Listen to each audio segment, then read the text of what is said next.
Spidey 91 back. Time for some DC Comics. First of all, Action Comics. Not really been a fan since Nightwing and Flamebird took over. Okay, this issue, it pretty much states with...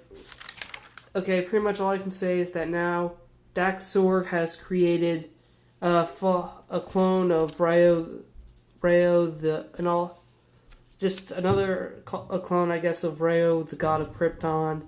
And now it's also revealed that that Jax-Ur has the spirit or entity of Vok, the destroyer, builder, whatever. And now, pretty much, Nightwing and Flamebird try to stop Rayo while Lois Lane reports it. And as they fight Rayo, he's absorbing all their attacks and getting stronger each day. Rayo's pretty much just absorbing their attacks, everything they throw at him. Flamebird's trying to fight Jax-Ur, Vox, and then Vok traps Chris in the Phantom Zone, and then traps him in the Phantom Zone. Krypton shatters him.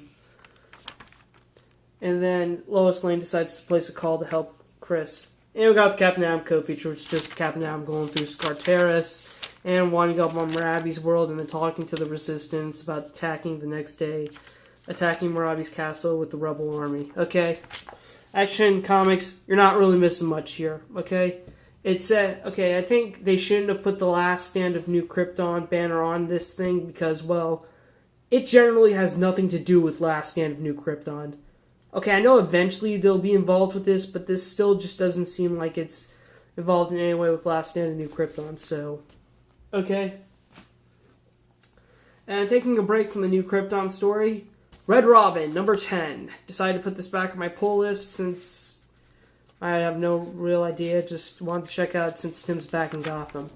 Well, continuing from Batgirl number 8, after Tim and Stephanie Brown have stopped the assassination of Leslie Tompkins by the League of Assassins. They talk to Tim's friend from the League of Assassins, Prude, and she pulls a gun on Batgirl. Tim freaks out at first, but then Stephanie takes care of it real fast, which shocks Tim. And Tim learns that the gun isn't loaded. And Prude mentions that Tim led the League of Assassins briefly, which surprises Stephanie, and Tim says he can explain. Next, we have Vicky Vale going to Wayne Manor and talking to Alfred, saying she's here to see Tim. And she says that she spoke to Tim's school about how they're away on family leave, then to Tim's friends how they have no idea where he is. And then when she talked to Bruce Wayne, who's really, as we all know, Hush, he says that he didn't seem to remember signing a letter for Tim's school. And so, next up at Wayne, downtown Gotham, we have Hush being captured by Ra's al Ghul, and then we have a spat about where Stephanie talks to Tim about how he's been all dark and brooding since the beginning of the series, and how no one's known for weeks where he is, and now he was actually working with the League of Assassins. And then Tim says that he's lost. Stephanie's right about everything. He lost his way. He was in a bad place. People got hurt and killed, and now he's trying to set things right. So then we cut to Tam Fox trying to figure out where Tim is. Then Roz tells Thomas Elliot to sign, since he's Bruce Wayne, to sign over everything that Bruce Wayne ever has. Then Tim goes back to his base to get some equipment. He's trying to think about what the assassination of Leslie must have meant, but then he's thinking, and then he realizes what it was. He realizes that Roz was after Hush. Then he notices his base. Stephanie points out to him that his base has been compromised, and then it blows up. And Tim reveals to them that he rigged his base to self-destruct in case it was ever compromised. And then after they get out of the manhole, Batgirl and Red Robin are faced with a bunch of members of the League of Assassins now. Then Vicky Vale talks to Tam Fox about about him, and the last shot is from a sniper rifle. Okay, Red Robin. I'm glad I got this issue because now I'm hooked on the series to see where this goes. Right, Tim has been my favorite character as Robin or Red Robin, and he's an interesting character, and I'll be picking this series up so that I can see where it takes him. Okay? Next up, Superman, Last Stand of New Krypton #1. Brainiac has attacked New Krypton. We have General Zod narrating how he's prepared for Brainiac this time, and that Kryptonians are now overpowered to take out his probes. Then Superman's leading the Red Shard to help save a Kryptonian boy. And then Superman notices that Zod's leading a bunch of soldiers to attack Brainiac's ship. Superman realizes that it's not going to work. And after Zod launches his cannon attack, as the smoke clears, a bunch of soldiers are injured while Brainiac's ship is unharmed. Then Kal-El talks to Zod about how, what was he thinking? He should have planned better for this attack, and that Zod's an arrogant fool.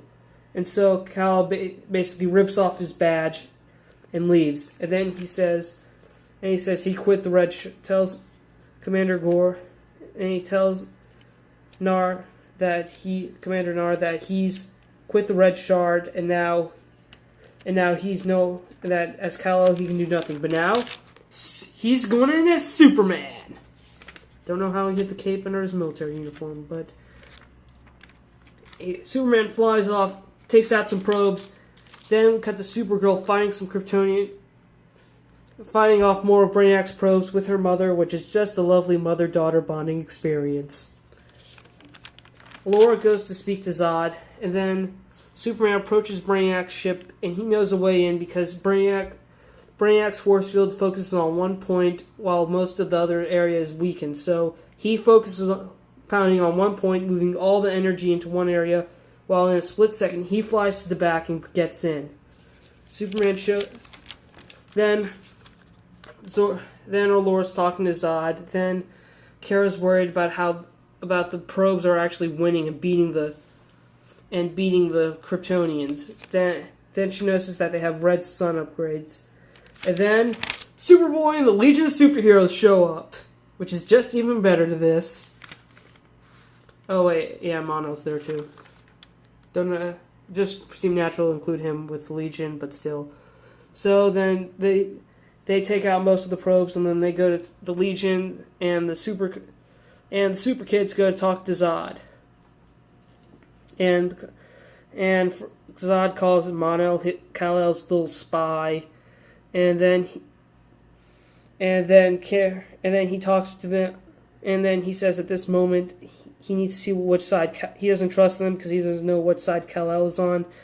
And Kara says that she can vouch for her cousin, and Zod says, yes, I know you and Kal-El are close, and she says, no, Superboy, which makes Superboy kind of happy because she thinks of him as his cousin.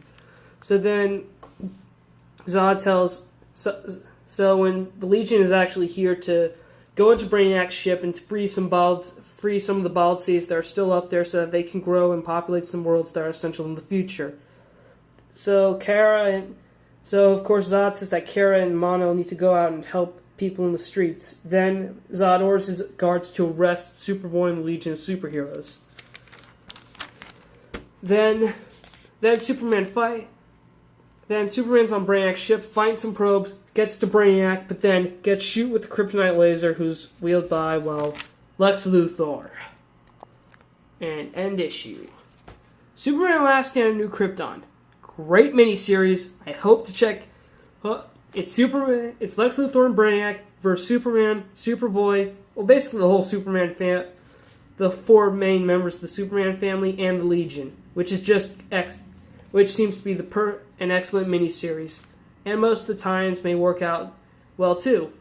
So hopefully I'll check back next week when I read Supergirl 51, which is the next part of this story. So Spider-Man 1991 saying, have a great weekend.